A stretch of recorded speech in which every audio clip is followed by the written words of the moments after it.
Jesus said in John 15:5, I am the vine, ye are the branches.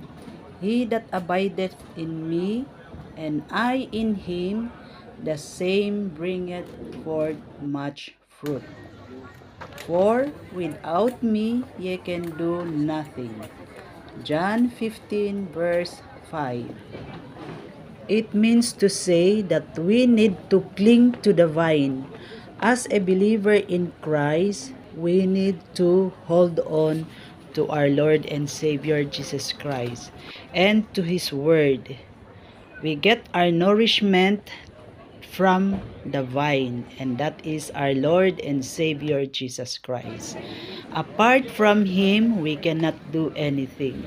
So if we are a believer in Christ, we need to hold on to Him until He comes.